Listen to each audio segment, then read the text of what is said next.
और तुम्हें good lucky बनना है तो मस्तक पर सोमवार की सोमवार त्रिपुंड चंदन का लगाना प्रारंभ कर दो, एकदम लकी बन जाओ। ये पक्का। आपका कोई काम अटक रहा है, कोई काम नहीं हो रहा, बहुत परेशान हो गए, बहुत थक गए उस काम के लिए, तो निवेदन करते हैं घी के दिए में काली तिल डालकर सोमवार के दिन शंकर जी के मंदिर के सामने तुम रुका जी का नाम लेकर दिया लगाकर, जिस काम को तुमने दुनिया के आगे कहकर देख लिया, कर देख लिया, नहीं हुआ, उस कार्य को एक बार दिया लगाकर निवेदन कर फिर जाकर देखना, काम आगे बढ़कर ही रहेगा, छूटेगा नहीं। जिस लड़का लड़की का विवाह नहीं होता ना, तो सोमवार के दिन उसको शमी पत्र के नीचे बिठाकर और शमी के वृक्ष के नीचे बिठाकर शमी वृक्ष के जड़ की मिट्टी का तिलक लगाकर हाथ में शमी वृक्ष के हाथ में लड़का या लड़की के हल्दी लगाकर शमी वृक्ष पर छापे लगाकर और वहीं पर उसका मीठा मुंह करा दिया जाता है, तो 3 महीने में विवाह हो जाता है। एकादशी और द्वादशी, एकादशी का व्रत दशमी की रात्रि को जो आप भोजन करें वो सात्विक करें। एकादशी के दिन भोजन ना करें, अन्न का भाग ग्रहण ना करें, अन्न का भाग ग्रहण ना करें।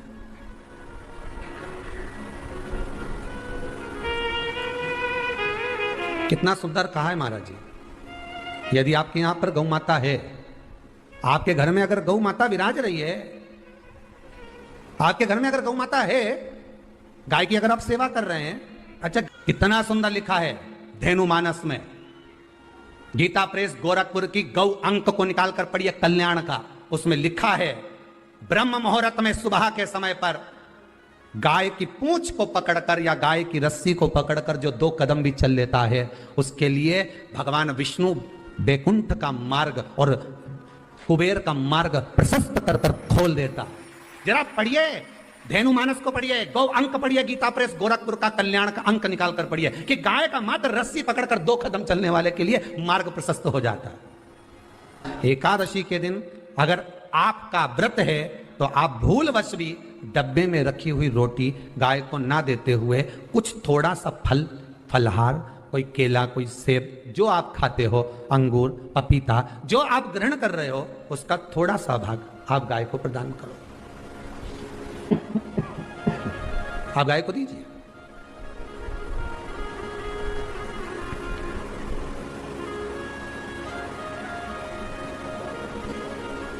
थोड़ा सा भाग आप गौ माता को प्रदान करो, थोड़ा सा।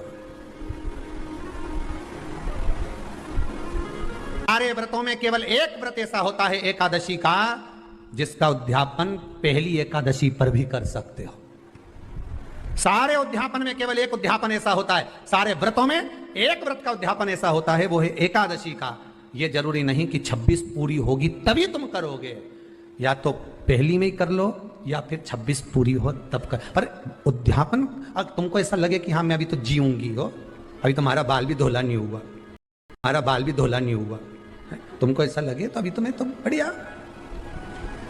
तो फिर भले मत करो। पर एकादशी का नियम कह रहा है, एकादशी का यहाँ 18 नियम में से एक नियम कह रहा है कि एकादशी का उद्यापन पहली एकादशी पर भी हो सकता है, पहली पर भी कर सकता है, फिर तुम्हारा मन पड़े तब। क्यों? तो पहली पर करने से क्या फल मिलेगा? तो एकादशी की नियमावली कहती है, अगर मान लो आपने पहली एकादशी पर भी उद्यापन कर लिया, इसके बाद में जितनी एकादशी करोगे वो सारी तुम्हारे खाते में जुड़ती जाएगी। मतलब बैंक में खाता खोल लो, ठीक है, खाता खोल लिया, अब जितना कमाता जाओगा उसमें डालते जाओ, जितनी कमाई करके लाओगे उसमें जमा करते जाओ। एकादशी एक बार उद्यापन पहले में भी हो गया तो बाकी का पुण्य तुम्हारे खाते में आ जाएगा। हाय बेबी, मस्ती टाइम। एकादशी के दिन बन सके एक बेलपत्र, उस बेलपत्र के मध्य भाग में बीच वाली पत्ती पर लाल चंदन और दोनों पत्तियों पर पीला चंदन, नीचे वाली दोनों पत्तियों पर पीला चंदन, बीच वाली पत्ती पर लाल चंदन और दोनों पत्तियों पर पीला चंदन, और इसी बेलपत्र के साथ में जो लाल चंदन वाला जो पत्ती है उस पर एक श्वेत पुष्प, सफेद फूल रखकर आप अपनी कामना कर कर जब आपको जल चढ़ाते चढ़ाते 3 महीना 4 महीना 5 महीना 6 महीना आपके हो जाए और बाबा देव अधिदेव महादेव को जल चढ़ाते चढ़ाते समय बीत जाए, तब बाबा से अपने दिल की बात कहने के लिए लाल चंदन, सफेद पुष्प, पीला चंदन दोनों पत्तियों पर अपने हाथ में लेकर कामना कर कर अशोक सुंदरी वाली जगह पर जब हम उसको समर्पित कर, अशोक सुंदरी वाली जगह पर ये शिवलिंग जलाधारी और उसके सामने का जो भाग है उसके मध्य भाग में अशोक सुंदरी का स्थान।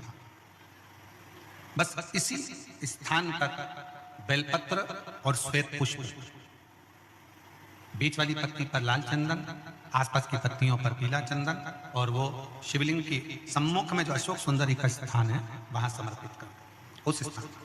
ये रोज नहीं करना, फिर ध्यान देना, कभी कभी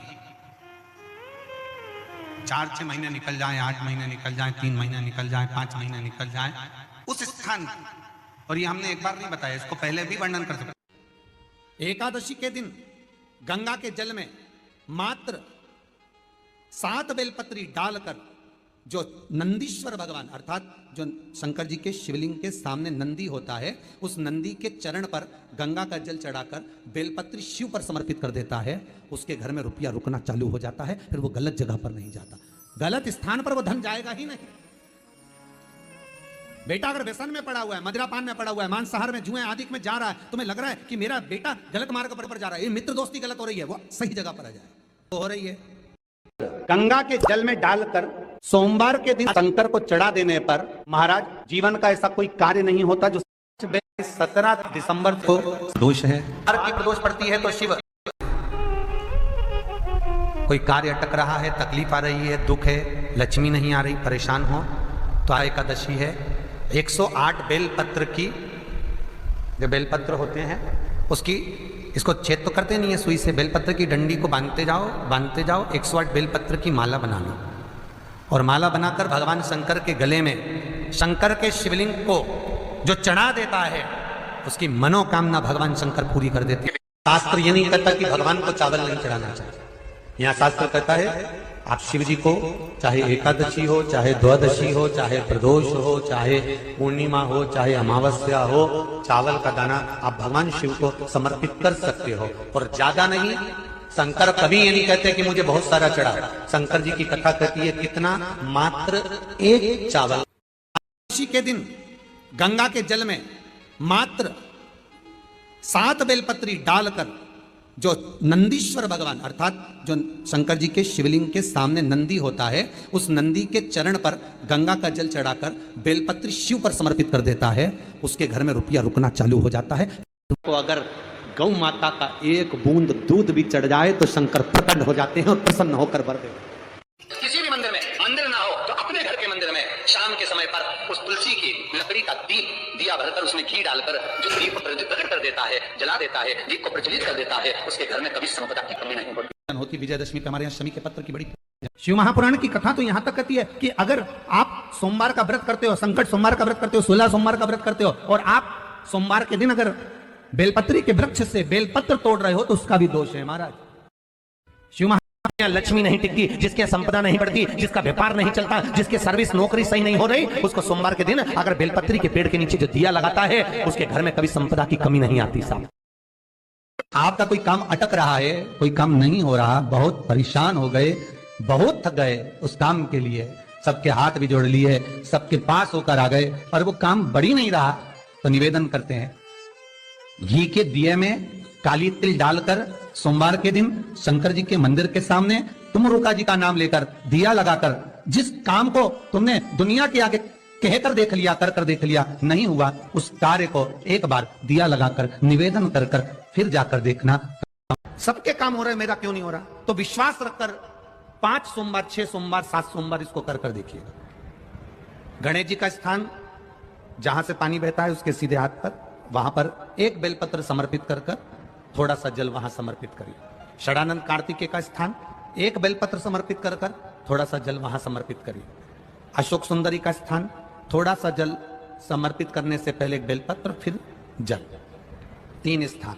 चौथा मां पार्वती जी का हस्त कमल, 1 बेलपत्र समर्पित कर कर जल, चारों तरफ चढ़ाने के बाद में पांचवा शिवलिंग के ऊपर बेलपत्र समर्पित कर कर पूर्ण जल शंकर को समर्पित कर देना। चावल का एक आखा दाना जानते हो, पूरा खंडित चावल नहीं, कितना चावल, एक दाना चावल का शंकर भगवान के शिवलिंग पर समर्पित करिए। एक बेलपत्र जिसका डंडी का मुख अपनी ओर हो, जहां से चावल चढ़ाया है, उस चावल के ऊपर अपनी कामना कर कर रख दीजिए और चंद्रमौली भगवान का स्मरण करिए। कौन से भगवान? शंकर भगवान का सर्वश्रेष्ठ सुंदर नाम है चंद्रमौली।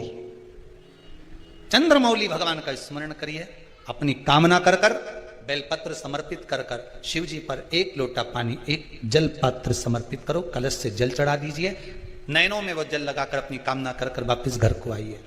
शंकर भगवान की आराधना करने वाला, शिव की स्तुति करने वाला, शिव की भक्ति करने वाला, शंकर की आराधना में डूबने वाले को भगवान दो देवियां उसके घर में प्रवेश करा देते हैं। पहले नंबर पर सरस्वती, दूसरे नंबर पर लक्ष्मी, दोनों का प्रवेश, दो देवियां प्रवेश करती हैं। आप शंकर के मंदिर जाते हैं, शिव की आराधना करते हैं, शंकर की स्तुति करते हैं, शंकर का गुणगान करते हैं, शंकर के भजन में डूबते हैं, दो देवियां आपके घर में प्रवेश करना प्रारंभ कर देती। लक्ष्मी भी आती है, सरस्वती भी आती है, विवेक भी बढ़ता, लक्ष्मी का आगमन भी होता। एक देवी का फूल होता है, शायद मुझे उम्मीद है कि आप सब जानते होंगे। एक देवी का फूल होता है जिसको जायसोन या गूलर का फूल भी कहते हैं, घंटी वाला फूल भी कहते हैं, लाल कलर का होता है। गुड़हल का फूल, जायसोन का फूल लाल कलर का होता है, जिसमें घंटी निकली रहती है एक छोटी सी, उसमें पीले पीले पीले पीले दाने रहते। मान लो कोई बेटा बेटी, कोई लड़का लड़कियां, कोई बेटा बेटी, नवयुवक बच्चे या बहुएं या कोई अन्य व्यक्ति भी कोई कार्य चालू कर रहा है। मान लो कोई कार्य आप चालू कर रहे हैं, एजुकेशन के लिए बढ़ रहे हैं, या आपने कोई लक्ष्य बनाया है कि मुझे इस कंपटीशन एग्जाम में बैठना है, इस कंपटीशन एग्जाम में बैठना और मेरा इसमें पास होना जरूरी है,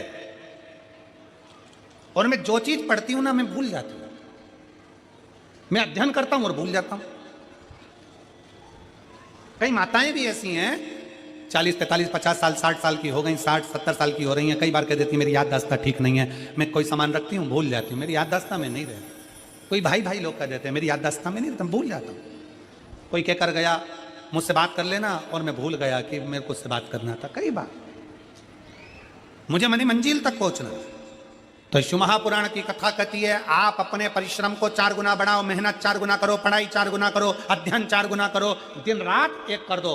और साथ में जो अशोक सुंदरी की जगह है, ये शिवलिंग समझ लेना जरा, ये जलाधारी पार्वती जी का हस्त कमल, ये शिवलिंग, ये जलाधारी, और यहां से जल बहता है। राइट में गणेश जी, लेफ्ट में कार्तिकेय जी, और बीच में जम के बोलो जरा अशोक सुंदरी, ये बीच की जगह। जो घंटी वाला फूल होता है जिसको आप लोग जायसन बोले कि आपके क्षेत्र में गुलर बोले, देवी जी को चढ़ता है, देवी जी का अति प्रिय पुष्प है, माता रानी का वो लाल पुष्प अति प्रिय। उसी पुष्प को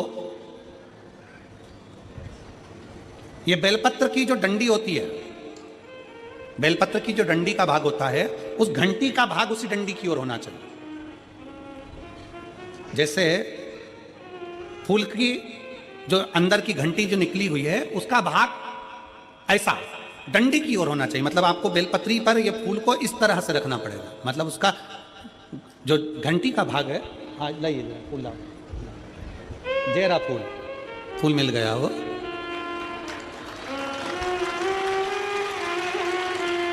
फूल मिल गया। भारत में फूल जल्दी मिल भी जाता है, मिल गया। अब ये फूल और इस फूल की जो घंटी का भाग है वो इस डंडी की ओर हो, हमारे डंडी के साइड। अपनी कामना कर कर, अपना नाम और गोत्र का स्मरण कर कर, शिव जी से अपने मन का भाव बोलकर इस फूल को और इस बेलपत्र को 12 महीने शिवरात्रि पड़ती है।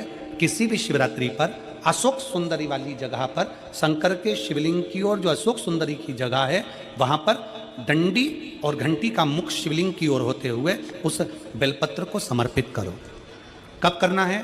पहले 1 लोटा जल समर्पित कर कर फिर ये बेलपत्र अपनी कामना कर कर बाबा से विनय कर कर, बाबा मेरा ये कंपटीशन एग्जाम है, मैं पढ़ूंगी, 4 गुना मेहनत करो, अध्ययन करो, अच्छी पढ़ाई करो, दिल से पढ़ो, रात दिन एक कर दो, और 1 घंटी का पुष्प, 1 बेलपत्र, जब तक तुम्हारा एग्जाम ना आए, 4 महीना, 5 महीना, 3 महीना प्रत्येक करो। आप अपने लक्ष्य तक पहुंचोगे ही, कोई रोक नहीं सकता। आप अपने लक्ष्य तक, अपनी मंजिल तक पहुंच ही जाओगे। बोल बम का नारा है। पहला नियम एकादशी व्रत का सबसे पहला नियम है कि आप जिस दिन व्रत करो उसके 1 दिन पहले भक्ति का संचार इस हृदय में कर लो। भक्ति का संचार इस हृदय में कर लीजिए। जिस दिन आप व्रत करो, जैसे एकादशी का व्रत कर रहे हो तो दशमी के दिन शाम का समय जब आवे, रात्रि जब होने लगे, शाम का समय आवे और रात्रि का आप जब भोजन ग्रहण करो तो उस भोजन में कोई ऐसा पदार्थ ग्रहण मत करिए जिस पदार्थ के कारण आपकी एकादशी बिगड़ जाए। कोई बेकार भोजन हमें ग्रहण नहीं करना, श्रेष्ठ भोजन ग्रहण करिए दशमी के दिन। और एकादशी का दूसरा नियम बहुत ध्यान से सुनिएगा। जिस दिन आपकी एकादशी का व्रत हो उस दिन प्रयास करिएगा कि अपने हाथ से किसी भी वृक्ष की कोई पत्ती टूटे ना। अपने हाथ से किसी भी वृक्ष की, पौधे की, किसी भी वृक्ष की पत्ती अपने हाथ से ना टूटे। बहुत ध्यान दीजिएगा महाराज। एकादशी का ये दूसरा नियम है कि अपने हाथ से किसी पौधे की, किसी वृक्ष की, किसी डाली की कोई पत्ती टूटे ना, कोई पत्ती ना टूटे, इसका प्रयास करिए।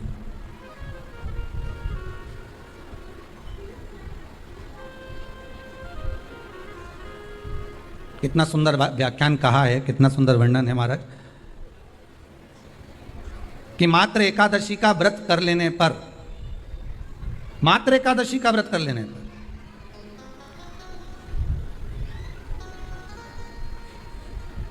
जो पूर्व में किया गया हमारा पाप कर्म है, हमने किसी जीव की हत्या करी है, हमने किसी को कष्ट प्रदान करा है, हमने किसी को अपशब्द कहा है, हमने किसी को ताने दिए, हमने किसी को आड़ा टेढ़ा कहा है, हमने किसी को गालियां दे दी है, मात्र एकादशी का व्रत ही कर लेने पर ये सारे जो दोष हैं वो समाप्त हो जाते हैं।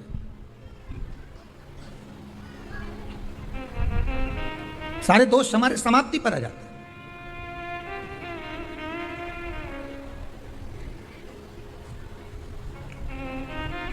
अब एक विचार करिएगा थोड़ा सा अपने मन में, अपने चित्त में, अपनी वृत्ति में एक बात उतारिएगा।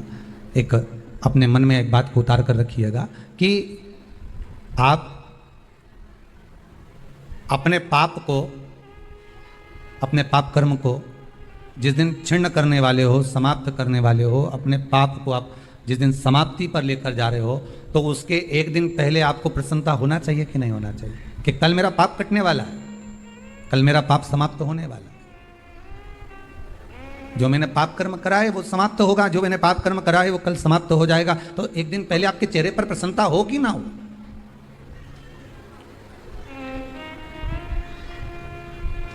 और चेहरे पर वो प्रसन्नता आपके आना चाहिए कि कल मेरा एकादशी का व्रत है, आज दशमी है, कल एकादशी का व्रत है, तो कल मेरी जब एकादशी का व्रत रहेगा तो मेरा ना जाने कितना कितना पाप, कितना असत्य, कितना कितना झूठ, कितना कितना प्रपंच वो समाप्त हो जाएगा। इसमें मुझे प्रसन्नता हो, इसमें मुझे आनंदता हो।